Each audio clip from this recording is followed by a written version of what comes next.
Welcome viewers new and returning to Saviours DND, our weekly Dungeons & Dragons 5th edition stream, where we follow the path of our party of adventurers, the Redwall Saviours in the Forgotten Realms. We'd be really grateful if you could please follow us at twitch.tv SavioursDnD, where you'll find links to our Twitter, at SavioursDnD, and also SavioursDnD on YouTube, where we will put up our VODs, usually in 2 bite-sized parts. We'll read out any new followers and donations at the end of the stream as well. We'll be really grateful for any support that you can give us. Without further ado, I will let the players introduce their characters again and give an overview of our session last week. Dombro, do you want to start with Alton? I'm playing Alton. He is a Smish bard. Well, he's gnomish, so he's a bard. He is a special little snowflake, because he is a mute bard. He speaks through a raven companion whose name is Quill. It's up to all sorts of height. Very fun to play. Basically. Yeah, thank you. Jabberwocky, Sceledrus? Yeah, I played the half-elf here. He's a barbarian and a doctor. I'm just going to keep it simple. Yeah, that's fine. And a vampire. And a vampire. sort of. Yeah. Emeros, do you want to give us a wee bit about Cyric? Absolutely. My character is Cyric, who is a druid / warlock yuan-ti pureblood. With purplish scales that joined the party some time ago. Yeah, that's grand. And last but by no means least, Mr. Terrorblades. Yes. And Mara. Yes, I play Mara Clearwater, cleric of Warkeen. Homebrew trade domain. I don't know what else to add, really. No, she's really sweet. Other than she's really sweet, and she has the loyal companionship of Garven, the dwarf, who is oath-bound to her, much to her. It's not really something Mara wanted, but we can talk about that another time.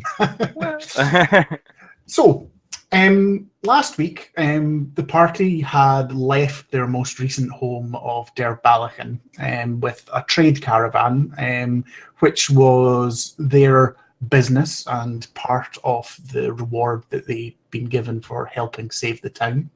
And they are now on a time-honoured caravan trail going to Neverwinter. The journey initially progressed quite ordinary fashion until they were confronted by an ominous armoured figure who stood atop a large warhouse. After a careful approach, it identified itself as Sir Sceledrus, champion of Nephian, and conveyed a message from its master that the party would be plagued by Nephian's agents until such time as he breaks free from his imprisonment and takes personal charge of their torture. Channeling through his champion, Nephian reached out his corruption to each of the party. Luckily and unluckily, in different measure, that corruption has only found purchase in Garven. And after battling a huge pair of corrupted tree blights, all sign of Sir Sceledrus has gone, save for 4 deep hoof marks where his horse stood. The party moved on, wanting to be away from this confrontation site, and have found somewhere to make camp for the evening. And we start today's session with Mara fussing over Garven and trying to work out what has happened to him. And I think it's a similar campsite that you had before. It's just off the road. You've put the caravans in the sort of time-honoured sort of wagons hoe type situation. The tents are out. You can see the members of the drivers and Louisa, the caravan master, they're quite silent. They're all watching you quite skeptically. Obviously, when the fight happened, they weren't directly involved. They're not fighters, but you can see without having to make any perception checks, they are a bit concerned being in your presence now. I think I'll cut to Mara to begin with, just to see what conversation or what you're doing with Garven regarding his current situation. I was gonna try and figure out a way to fix him. Mm-hmm. Corruption, and I don't know what I should. Well, I think we'll probably do maybe more than one check like we did the last time. And but before we go into that, what conversation? You know, Garven, he's a very gruff chap. If you're starting to fuss over him, he's going to be sort of not pushing you off, because he's much more deferential than that, but being very, there's nothing wrong with me, just leave me alone, it's fine. And how do you convince him to allow your ministrations? I guess there is the direct approach, but that doesn't feel right. Well, I think she'll basically talk to Garven that he was hit by some spell, even if he doesn't know or feel any different. You never know when these things can change. And I'm a cleric, and I know lots of these things, so trust me, and I'll try and figure out what's wrong. Make a persuasion check, but I'll give you advantage. Yay! Wait. Oh, come on. That's a 15. I mean, it could be worse. The other one was worse. No, I think that's fine. You see that Garven is quite convinced. He makes a few wee mutterings and things, but you can see quite quickly things sort of change.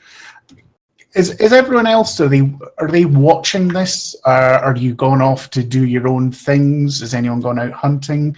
Who may have stayed in the vicinity? Alton will stay in the vicinity. He doesn't actually understand things to do with curses or that sort of side of what he thinks the magic might be, but he's very obviously worried about it because it involves Nephian, so he will just be off, like not in front of the situation, but kind of watching from afar and kind of keeping tabs on Garvin's mood. So still within the campsite, though. So very much, yeah. Okay. And what about Celir and Cyric? Are you Is this during the time where we had walked off to go do our scouting and looking around and herb gathering? Well, that was the previous night, but it would probably be about the same type of the evening. That was the first camp on the road. So this is the second night now, and you've not done that tonight yet, but you could go and do that if you wanted to follow the same pattern, the two of you. I don't think that would be unwise to do. So Yeah. should we? Yeah, I think we just started developing that habit of going out each night and just doing a perimeter, so to speak. Absolutely. I'll come back to you chaps in a moment if there's anything you want to discuss or anything. Okay. Alton and Mara, can you both roll me a perception check? Was great. Oh, it is for me. See? With 13 total. perception. Okay. That is a 25. Okay. Alton, I think you're a wee bit further away. You don't see this. Yeah. Mara, you're the only person that actually knows this, but when you see yourself, when you're trying to convince Garven, you see initially this flare in his eyes that he's going to argue with you. The Garven you know and love, stubborn, there's nothing wrong with me, just leave me alone, I just need a drink and sleep it off and I'll be fine. But just before that takes hold, and you know the normal Garven comes out, you see this sort of slight green flash in his eyes, and ever so just for a fraction of a second, you see almost tendrils of vines sort of underneath his skin writhing around. It's there for a flash of a second and gone again. And then his demeanor changes and he's just trusting everything that you say. And it's... Roll me the next check. So roll me an Arcana check to see what else you know. And this will be the check that you wanted to do to begin with, to see if you know how to remove. For me, right? Yes. Let's see, an Arcana. That is a 7. Okay. So you are very unsure. This sort of corruption is not something that you have come across before. I think with a 7, all you will know is that it's something someone with a higher up and more experience in priesthood of either your own religion or another religion would have to help with. Traditionally, curses and things like that are quite high-level priests that are needed to remove them. Even with that low roll, the one thing that you will do is that flash and the evidence that you saw on him, Garven's change in demeanor is part of this corruption, that he suddenly went from being argumentative to just trusting whatever you said. He's cursed to be nicer. I don't trust it. Kill him. Right, yeah. Next morning we wake up and he's baked cookie. Oh no. Yeah. Mother's recipe. Yeah, Mara will sort of take a mental note. We'll kind of need some help, Garven, because I'm still very unsure and I want you to be safe. Remember, you're responsible for me, and I'm responsible for you, remember? I do understand that, but I said I'm fine. I'm fine. There's nothing, but I trust you implicitly. I just don't want to be of any hassle. Don't worry about that, Garven. You'll probably never be that. Well, not for us. We enjoy the extra bumps.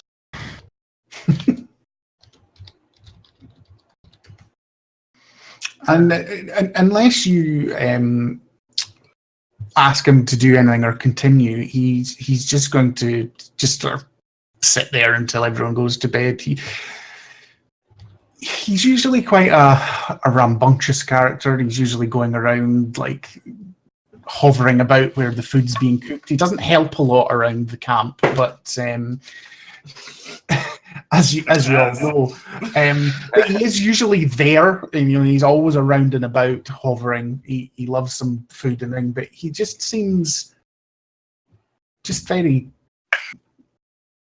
silent, not very full of energy, and just this obviously. It was Mara who saw the change in personality or noted the change in personality. How fast would she? How fast is he progressing, or is that even a possibility to? That would have been something that she would have had to have done with that second roll that she doesn't know. No, that's fine. That's fair. All right. Well, Alton will be sort of off, like behind one of the aprons of the tarps of the wagons or whatever, and he'll be peering upon the two of them to see if he can see anything in particularly, I think he's working off the assumption that this is fast working.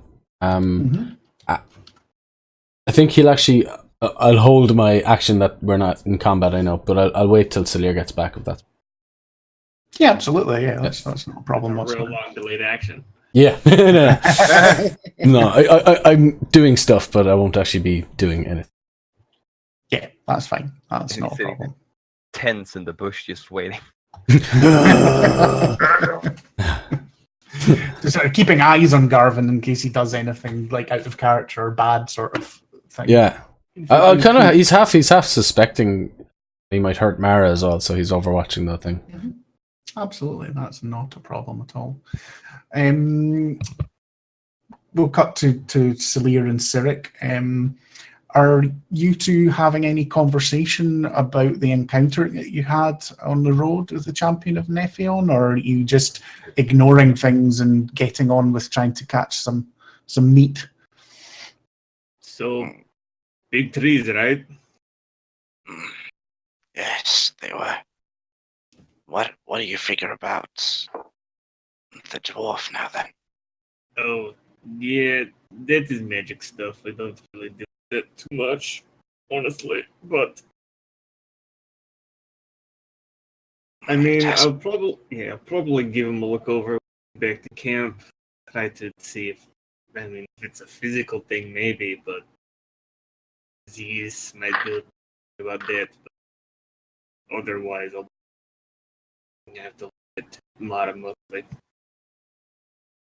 Yeah, I think you should. Well, it is unsettling for me. It didn't affect us, but he got caught straight away. Well, it's just you and me. Clearly, Yes. we know who the weakest link in the group is. I mean, let's be frank. And then, well, he is quite strong, but maybe he was just unlucky this time. Maybe it was a mental thing. Could be. I'm wondering, what do you think about what's happening to him? It is first stages, similar to many diseases and sicknesses. It will change over time as it infects the body. Right now, it is in the initial infection stage and slowly progress throughout the body. I don't know if it will be a mental or a physical change. We'll notice that as time goes on. But now is the best time to figure out countermeasures before it starts getting rooted in. And what if it's contagious in some way? I think we should limit our contact with as much as possible. I don't think that's unwise. At least from the looks of it, it does not look like he has a cough or he's not sneezing. So if it was an infectious bacteria by that method, that would be their method of transference. But for it, since it seems like more of a physical attribute, I think it will only be transferred via touch or body fluids like sweat. So we should probably be fine as long as we do not touch him.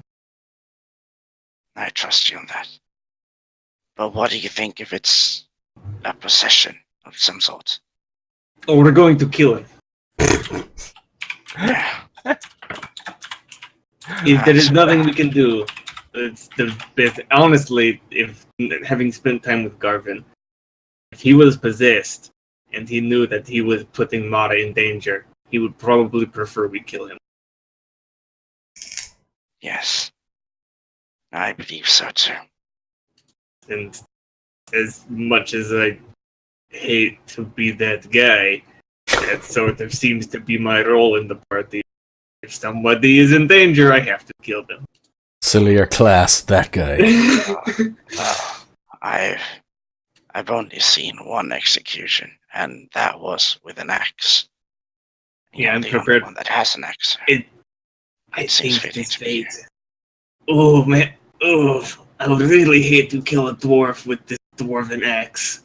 Last time I did that, I got a really bad headache. Oh. Yeah, that's true. It's okay, I have a sword. I can use a different weapon. No. Sir. Let's finish this check around everything and let's head back. I'm pretty tired after today. Frankly, yeah. But I think whoever has the watch tonight should at least keep an extra eye out on the little one. The medium one. Yes. We have a littler one than him, so I do not want call him the little one.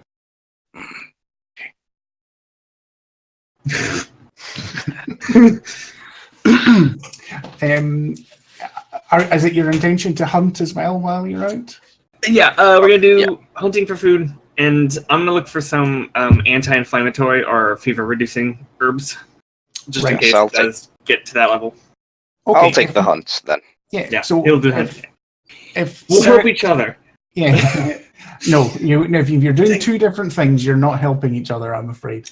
I'm kind, but I'm not that kind. So, Sirik, if you want to roll a survival check, and let's see what we get. Let's see. The connection is... Oh, it's... No, it's 12. come up. So you got a 12. And then roll me a d6 as well.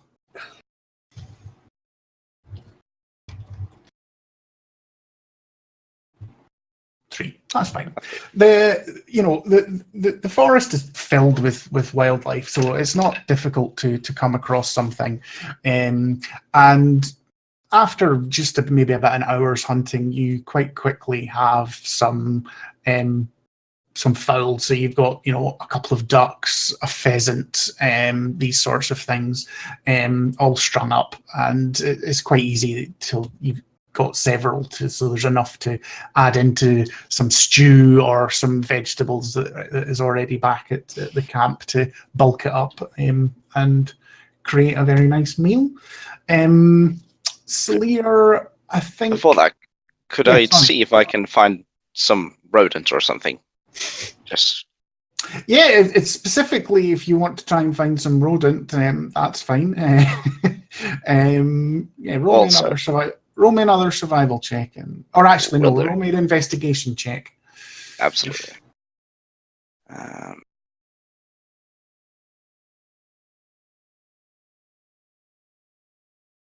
Absolutely. 90. So I think you come across two different things, and you can choose which one you go after. You see several squirrels in the trees above you. And you also see some sort of rats or some sort of woodland equivalent of rats dug in a nest into an old tree. And either of them, you can tell that either of them will be something you'll be able to capture. It's just a choice of which one you want to go for. I'll go for the rat. Cool, that's fine. Roll me a d4.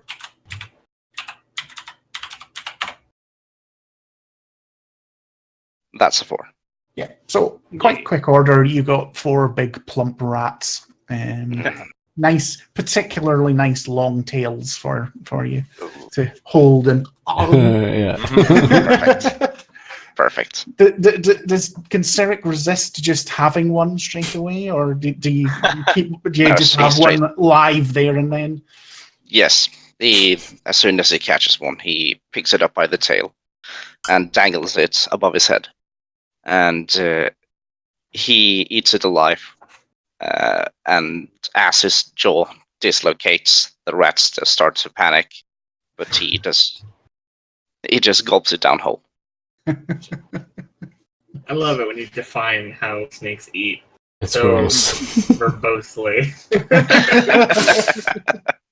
It's the best. I always love that we get like the view from the rat's point of view. The rat panics. It's just like, wow. My favorite aspect of this. The panicking rat. If this was a TV show, we'd cut to like rat's eye view as it sort of slowly lowered into Sirik's Eclipsing down the throat. Yeah, We absolutely. put on the 3D goggles to just experience it. Dolby surround sound. Yeah, absolutely. Sleer, you were sort of looking for herbs and things like that. Again, if you give me an investigation check as well to try and find the, or a survival check, whichever. No, investigation's way better. 14 Right. or 18. Yeah, that's fine. Again, how long do you spend looking? Oh, I mean, an hour at maximum. Like, I'm not gonna spend my that's whole fine. evening doing this real quick. Roll me a 1d4. 1. So you look around and you spend quite a lot of effort, but unfortunately you only manage to find one clump of herbs, enough to be sort of one poultice, whatever that you're looking for. Yeah. Are they herbs from the Neurofenris plant? Or? I don't know what the Neurofenris plant is. These anti-inflammatories we're looking for. Then yeah, that herb. Is that a joke I'm not getting? It was an amazing joke. Yes, okay, it's an amazing joke that I got after the fact, and it sounded too realistic. Right? Yeah, I try. Nurofen for anyone that's still lagging behind. No, don't explain it. Stop explaining my joke. It makes it so much worse. I think the thing is, Don Bro, that this just proves that is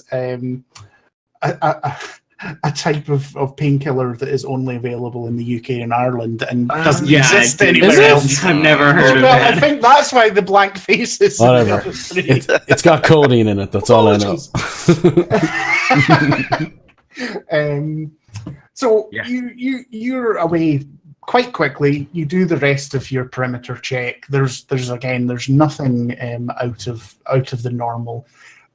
The forest seems lively. The trees are all very full. You know, it's mostly a pine forest here, whereas most of the wood that you've been in before has been deciduous and starting the very edges of autumn starting. But here, beautiful dark green, lots of animals, very healthy, and when you guys return to the party, Alton, is he still crouching under one of the caravans, staring at Garven, expecting him to spring onto Mara and kill her at any moment? No, he's moving around the place. He's probably at this stage. What time of the evening is it? What, 6ish? Yeah, I think you started out. You sort of camped up a little bit earlier than normal, so yeah, sort of 6ish to 7ish, roughly. Yeah. Yeah, he's more than likely he's eating one of his jams or halfway through one of his jams. But he is like doing the thing where he's like, he has a book and he's looking over the book at Garven. He's going back eating, doing that whole deal. And he's also he will be like, over the course of the time that they've been away, he will, if there's been a noise, he'll be looking out for Sceledrus. That's fine. And Mara, are you just going back to your normal things, or are you still fussing over Garven? Or I think she's fussing over Garven, but at a slight, like, not directly on him, but close to him. Mm-hmm. So I think she's mainly spending a lot of time thinking of what she can do to make it better. Okay. And try to help. Because, like, normally, like, since, like, after the whole dragon thing, she's been working a lot. But now she kind of feels like she needs to work more and really focus on fixing this problem. Mm-hmm. She's really trying to fix it. Okay. That's fine. Might be anything anyone else wants to do, or will you just sit into your normal evening routines for the rest of the evening? Yeah.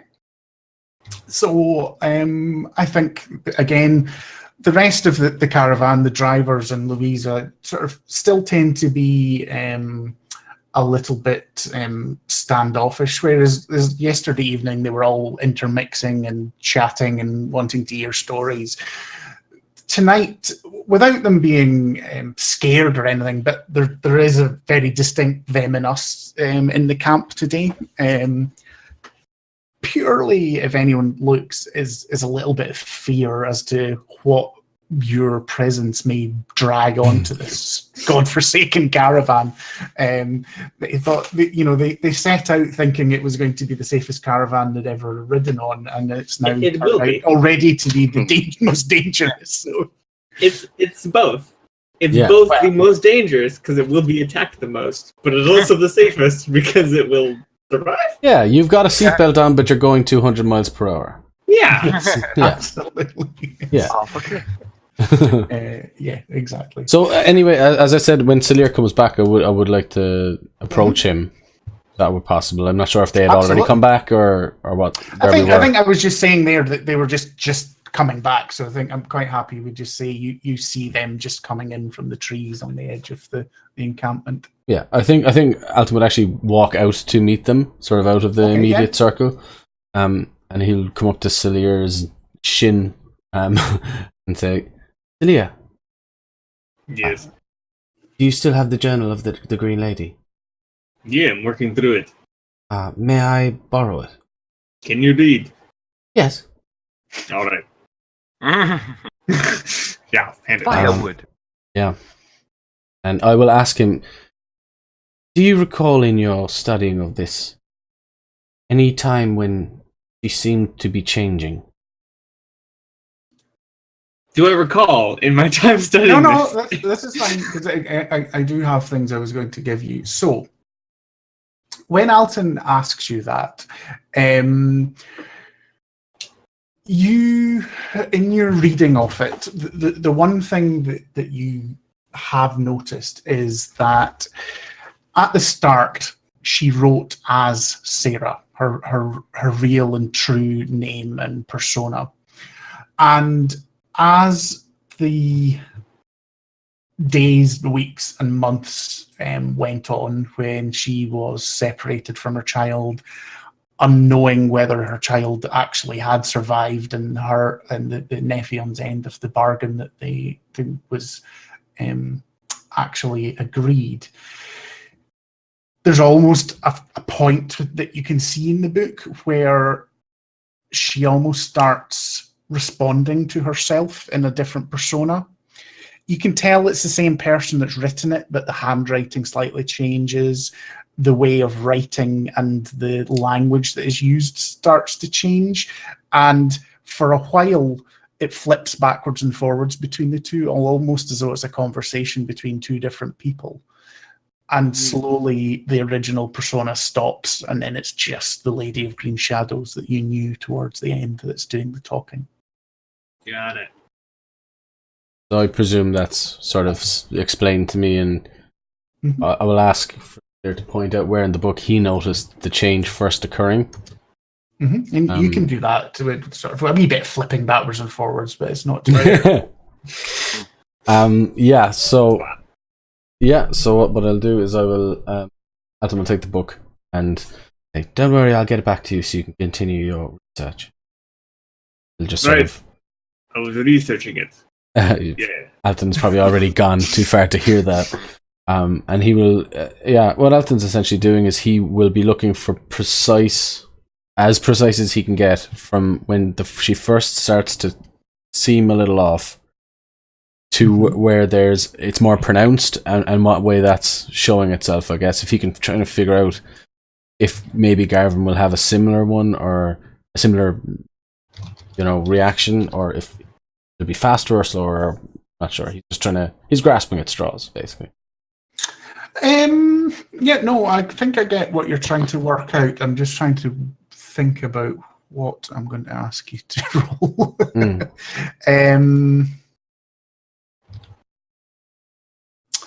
Roll me an investigation check to begin with. Let's see how well that goes.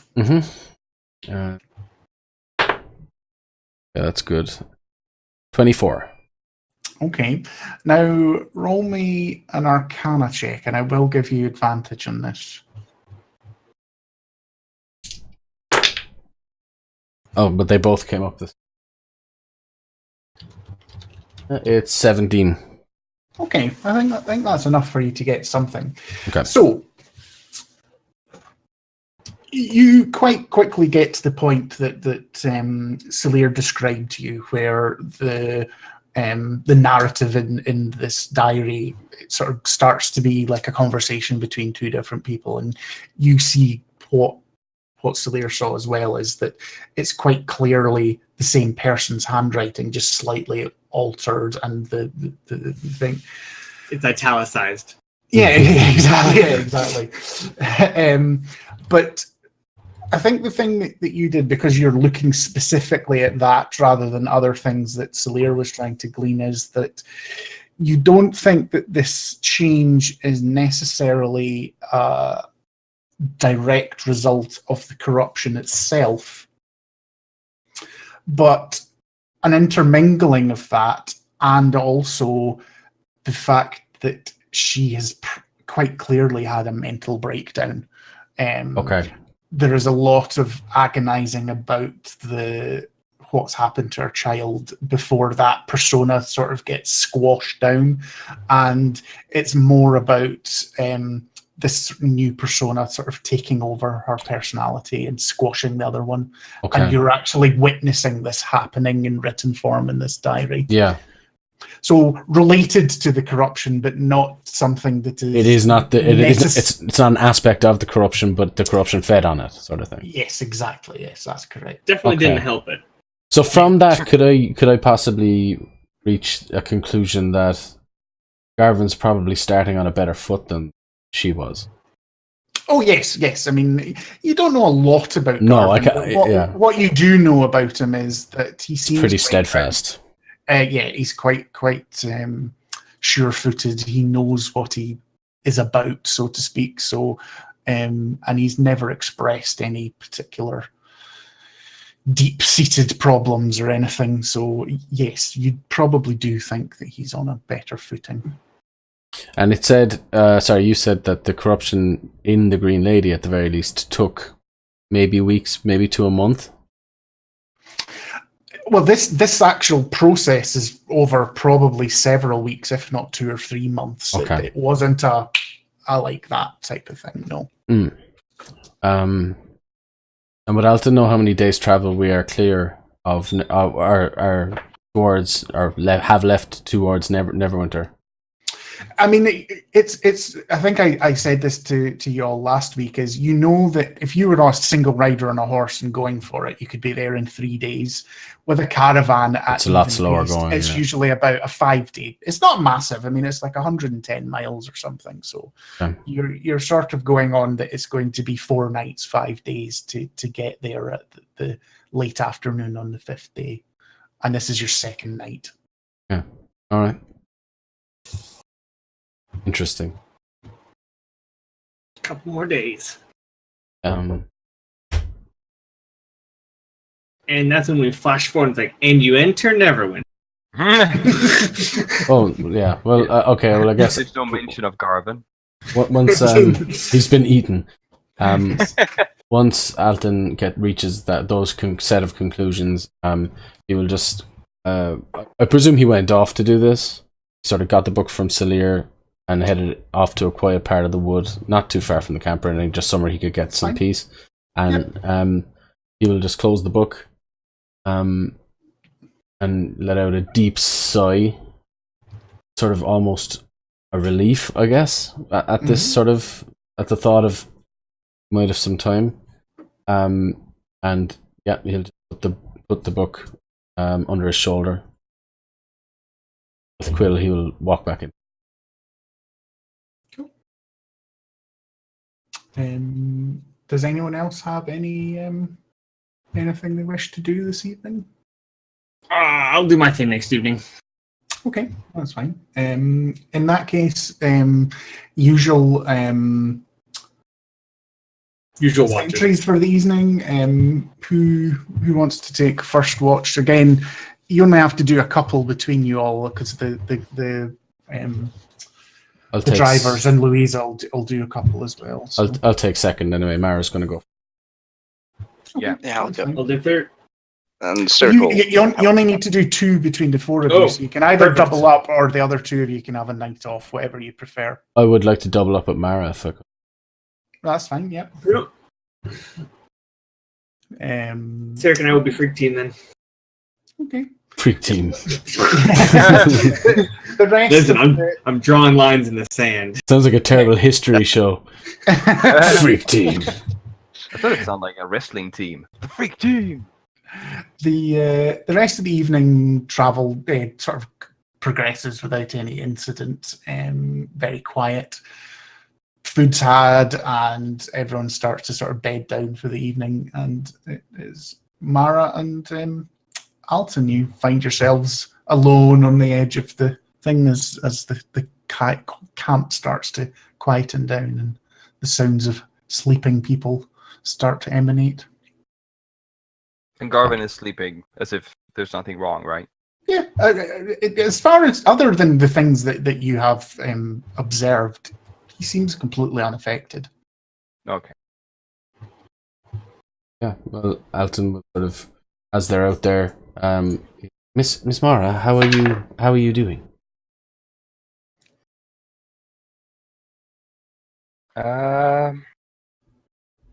I'm doing okay, Alton. For asking, it's just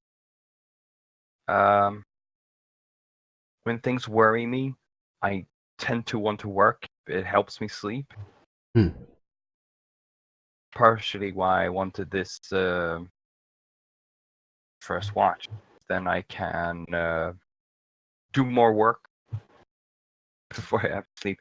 But I'm fine, Alton. It's okay. We just need to figure out how to fix Garvin. How are you?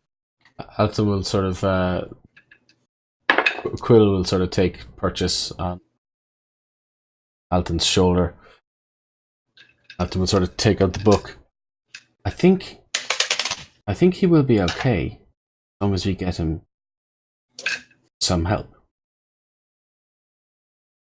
In studying this, turn to the page where just the general sort of paragraph / chapter where she starts to go off the road and stuff, and you'll say she was riddled with grief, sorrow for the death of the sickness. Corruption fed on that. Even then, it's several weeks.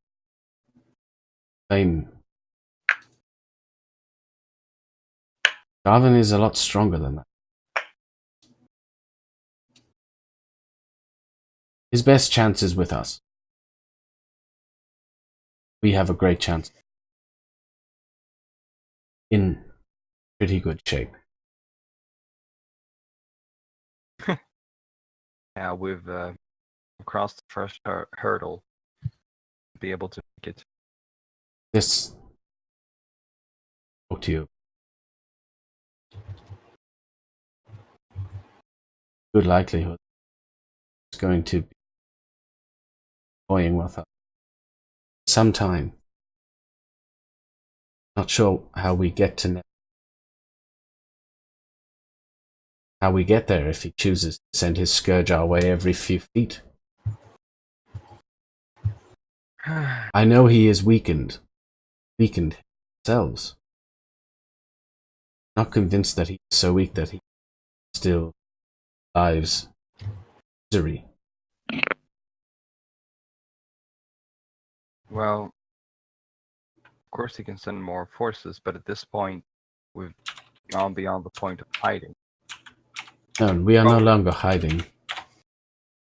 Just wonder about, and sort of looks back to the campsite. How safe are they with us?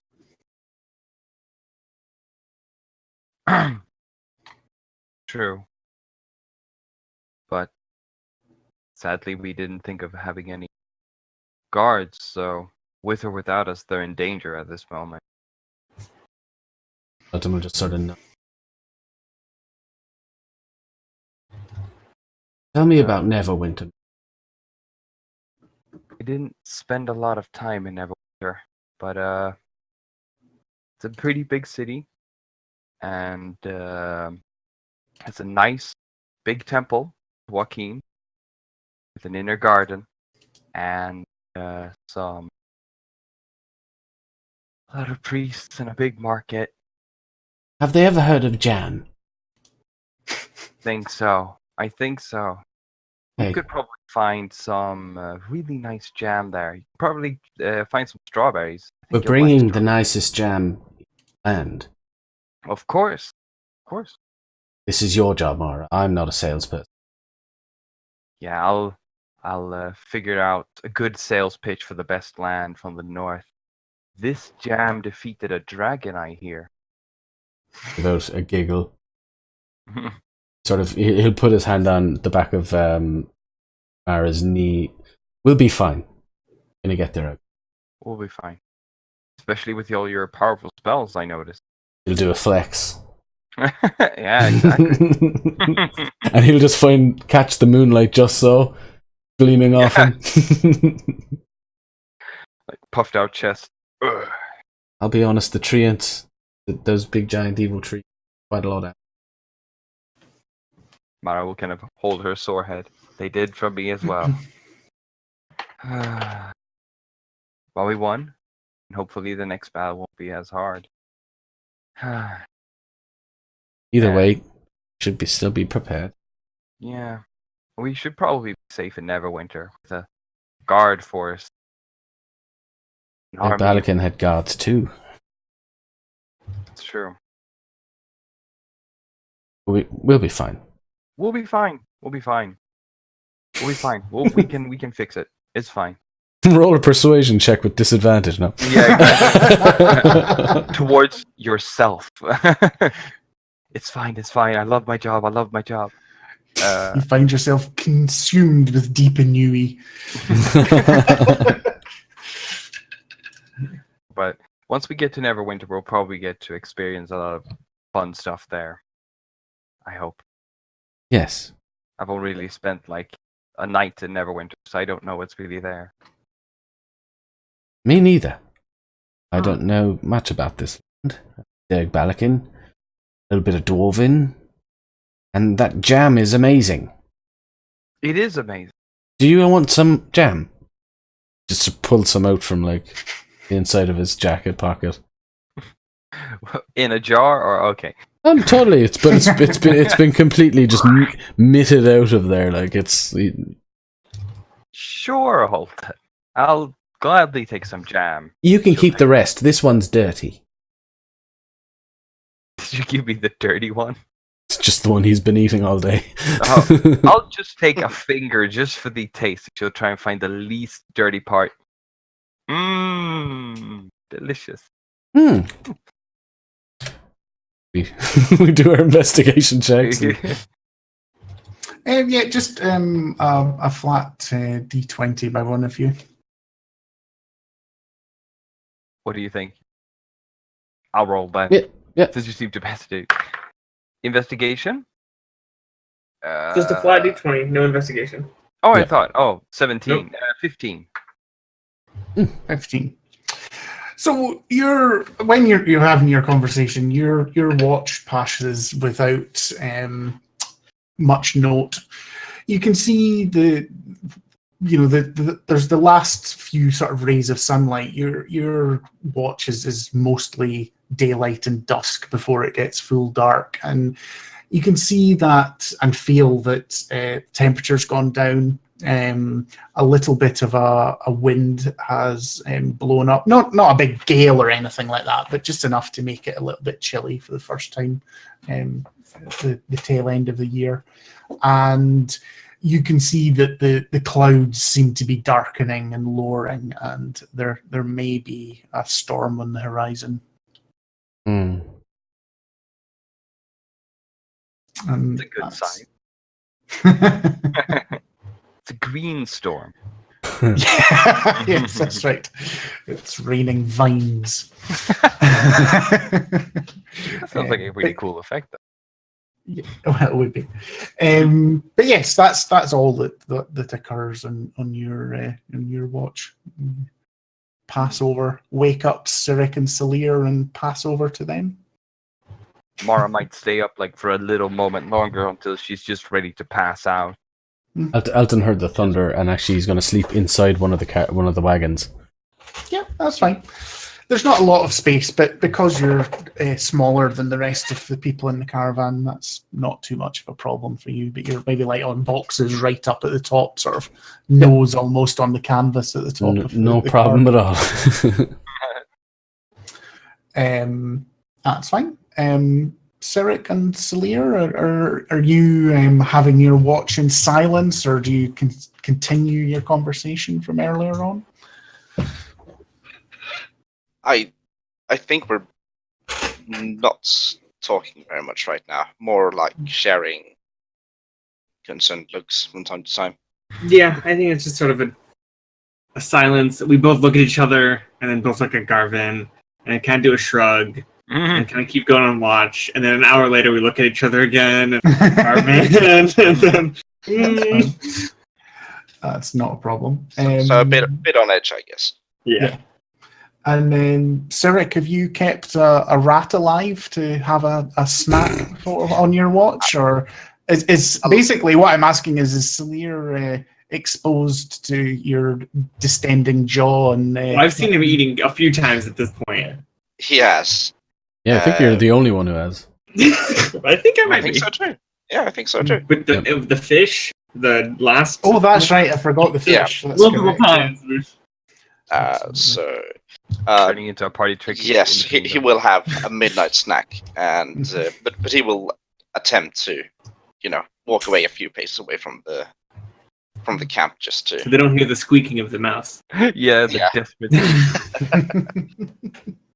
You're quite confident that maybe Mara aside, everyone in the camp is deep asleep, and even Mara's sort of her exhaustion's taken over and is at least unconscious, if not asleep.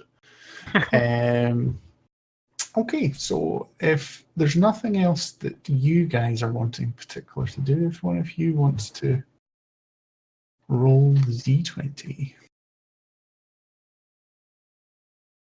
So there. 3. Hmm, 3. good. Okay. So during your watch, the threat of a storm that Mara and Garven witnessed turns into a storm. Oh, it's not threatening anymore. No, the dusk quickly turns into an inky, deep black night. The sky is incredibly dark. Rain comes on. It's windy. It's still not a gale. It's not that type of storm. It is more sort of rainstorm.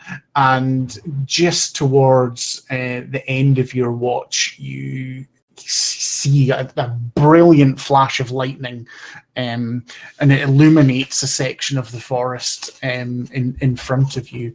And in that second, I'd like you both to make perception checks.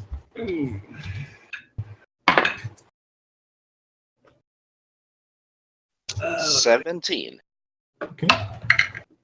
13. Okay. In that fraction of a second, I mean, I'm sure you've both witnessed it when you get the flash of lightning at night and everything's backlit and there's crazy shadows all over the place, but you also get that almost flash onto your retina, and it's almost like an old photograph negative where you can just see things, and you're both sure that you've seen about a mile away a figure that you recognize stood atop a very dark horse and just staring in your direction. And then it's gone. There's another flash of lightning and there's nothing there. And at this moment in time, the rest of the camp is just awakened by the crackling boom of the lightning. And Mara, I'd like Garven to make another wisdom check. Right. Sceledrus does wave at the figure. And just slightly flips him off. A little bit. He got a 9. Okay, I would also like you to roll a d8. Now all of you roll. 4. Yeah. The plague is spreading. But it's a wisdom plague, so Mara will survive. As you all wake up, you are obviously just shocked at the sudden noise of lightning booming, and there are more thunder and lightning around. But once you realise it's not anyone actively attacking you at this moment in time, the encampment slowly sort of starts to go back to sleep. But Mara, you notice that Garven seems to be particularly scared. It's very out of character. He's tossing and turning and just does not seem to be able to get back to sleep whatsoever.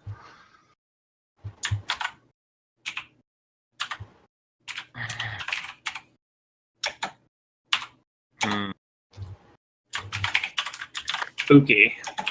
Yeah. There goes my spell cards. I forgot to pick them up. I mean, if we don't see any figure anymore or like anything close, I guess imagine at least Sirik and I are a bit more on high alert after that. Mhm. For the remaining one, I mean, Saleer doesn't say anything to anybody. Sirik will, because it's not something that he really wants to warn the other caravan people of. To like be like, hey, this dude was just here again. Hey, so just like he's not doing anything to us yet. We can just see what happens. Does it start raining? Do I need to like do camp prep for rain? Yes, it absolutely is. The rain, the sort of small drizzle is just starting to turn into an absolute torrent of water coming out of the sky. Yeah, I'll do camp prep. Like, make sure that all the tents are sealed and. Mm-hmm. Yes, and Sirik will, of course, help you. Yeah. I mean, as you look around the tents and things, you can see that you have been provided with very newly made tents. They're standard in terms of things, but they're well made. They've all got quite a new application of grease and things on the outside to make them as waterproof as possible. You think they'll survive tonight, but they may be struggling if the rain goes on for more than one evening. But you think that they should all be okay for the evening. Yeah, just man, fully put out the fire because it's going out anyway. Yeah, I mean, the fire's probably out by the time you turn to it, just with the level of rain that's coming. I just finished drawing it. I'll leave it there anyway for next. Then, yeah, I mean, I think, well, we secure the caravans and everything. Calm the horses. Yeah. That's probably a good thing. You can see the horses are very spooked. If you both roll animal handling checks, see how well that goes. Both roll disadvantage checks. Yeah, I don't know why I said that. It's got something on my mind. 5. 7. Yeah, I mean, they don't like break their shackles and run off, but try as you might, they're just terrified by the thunder and lightning. You probably think you maybe have to go a bit easier on them tomorrow because they'll be quite tired without a lot of rest that they may have otherwise wanted to take. Mm-hmm. All right. Do horses sleep standing up? Yeah. They can lay down. They can lay down, but they also can sleep standing up as well. Yeah. That's strange. Right? I sleep standing up. Yeah. Let's not have a discussion about how horses sleep. Move the story on. Very well.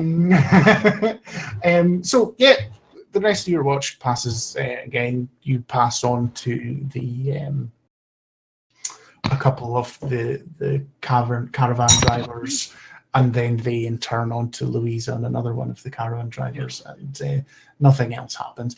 You all awake the next morning, pretty damp and miserable, struggle to light the fire to warm up, and it's been a long, hot summer, and it's kind of the first time any of you have been cold for a long time. Sirik, from your background, have you ever really experienced cold like this before, and does it affect you as a yuan-ti in particularly?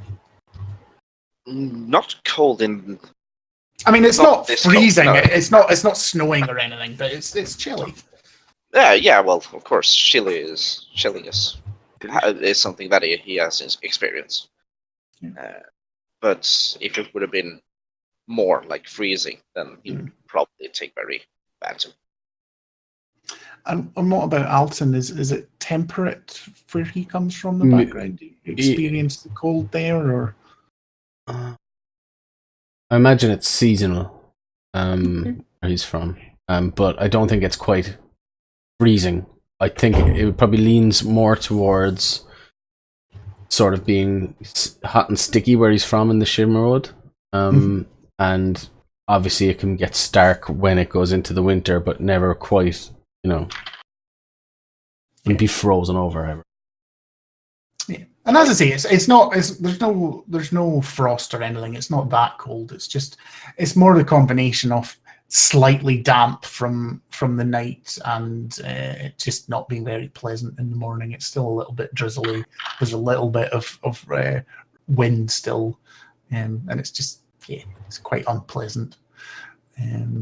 While this is going on, I think Cyric would attempt to shake water to drain our clothes from. If anything's drenched or anything, he will spend some time getting us properly dried, if that's possible. Let me just read the spell.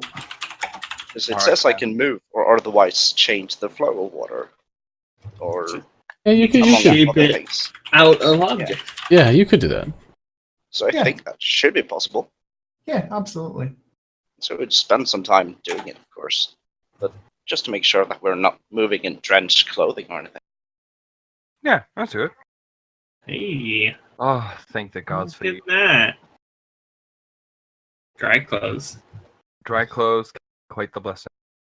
Yeah, and actually, you can move quite a lot. You get a 5-foot cube at any one time, and one casting lasts an hour. So, absolutely, yeah. So I'll just spend some time. We just put all of our clothes in a 5-foot cube, and then suck all the water out of them. Put the clothes back on. I think it will just move around to each and every one of you. Yeah, I was about to say perform this magic thing. Yeah, he doesn't need to. You don't all need to get naked to get your clothes dewatered. Listen, this is the start of Naked and Afraid. Except Siri takes all the clothes He tells all of you to do that, except for himself. He will just go. That's fine. So now you look foolish. Yeah, so again, the fire started up. Breakfast is cooked. I think everyone's, without really having to communicate it, appreciates having something hot this morning, just again for all the discomfort. But you can see, even without any conversations particularly happening, Cyric, that you've kind of won over quite a lot of the caravan men and women again, just with such a simple thing, but none of them were looking forward to the discomfort of wet, chafing clothes for the rest of the day, because as you have breakfast, the drizzle stops and a little bit of sunshine comes out again. So, but it would have been quite miserable being on the road in damp clothing. So that's quite good. And again, unless anyone's got anything they wish to do in quite quick turn, the caravan is once more on the road. Cyric and Celir, do you discuss with anyone the horses and how tired they are due to the? Oh yeah, we mentioned to the caravan masters and the caravan leader, whose name I will never. Luisa, and just let her know, be like, the horses kind of didn't get much rest last night. Thunder and lightning. I don't think we should push them too hard.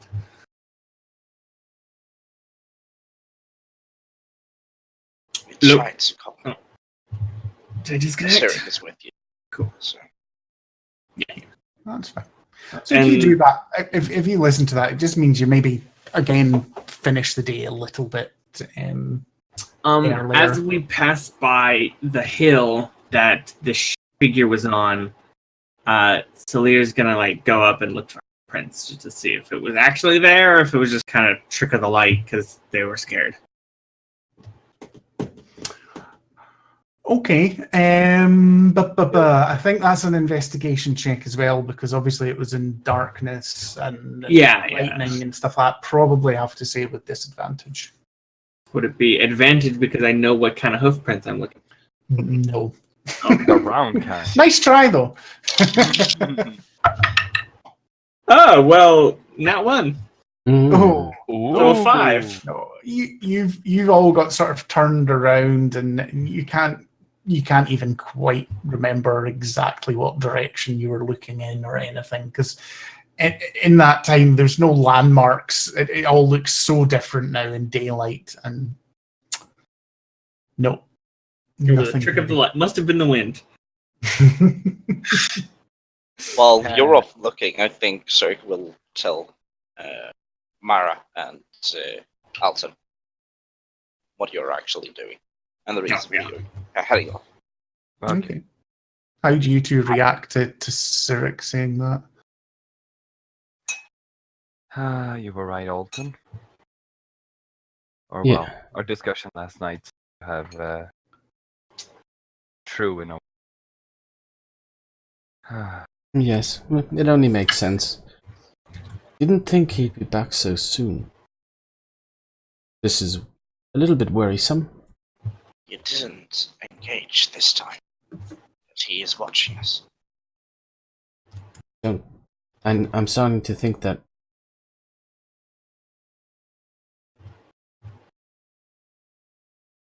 I'll take out his short sword.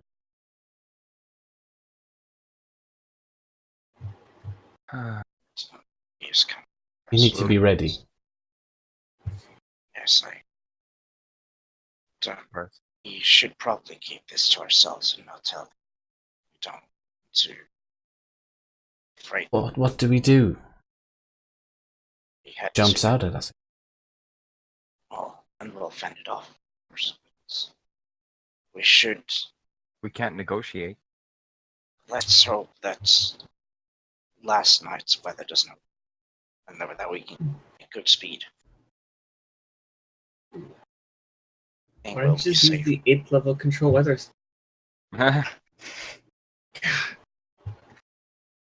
But I mean, druids get that spell where you can create a tiny little weather effect in like your hand. Where you just have to pick up Cyric and fly him up to the sky and do like every piece of weather. No.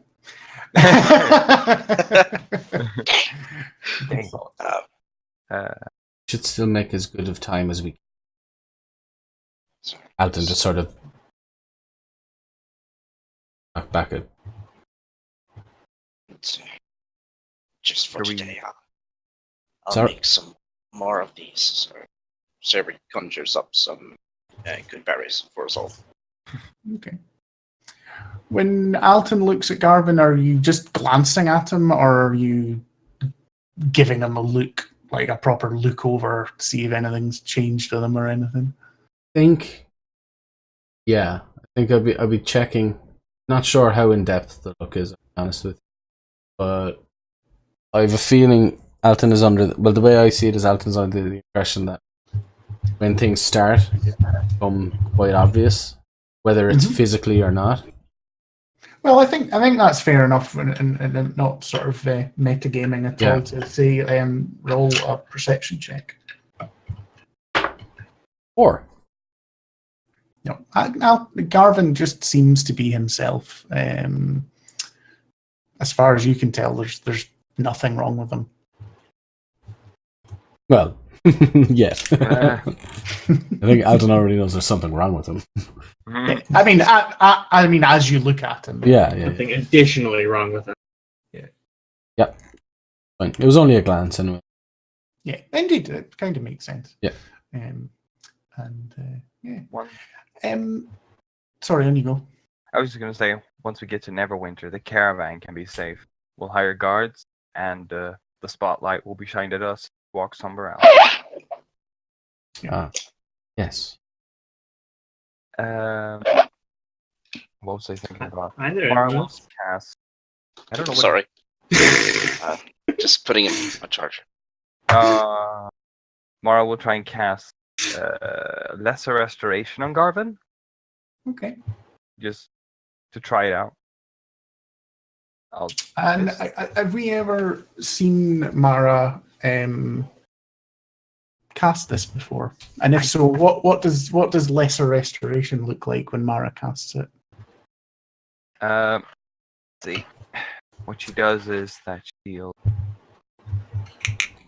summon a almost like a spiritual hand that'll seem to be sort of like a doctor's hand poking at Garvin, trying to figure out what's wrong. Mhm. And if it figures out what it is, it'll be like the hand instinctively just grabs hold of that part, yanks it out. Okay. And it's a semi-translucent golden hand. And do you do this just as you're traveling along at the side of the caravan? When do you choose? Like, she'll tell him that she's going to cast a spell to see if she can help. Okay. And you can see exactly what happened yesterday. He starts to think about arguing with you and thinks better of it and seems to be overtaken by being overly trusting. Is this in view of anybody else, would you say? Well, look, we're not hiding it. Okay. And he would be amongst other people, I think. But she will not try to elude that this is something that's terrible that's happening, but rather, oh no, I'm doing this spell to see if it helps you. Okay, that's Not fine. alert. I think we're just about on break time, so it'll be quite good just to have a wee break and see how that casting goes after we come back. Oh, stay tuned. So we'll have 5-10 minute break and we'll be back for the second part soon. Thank you all. Right.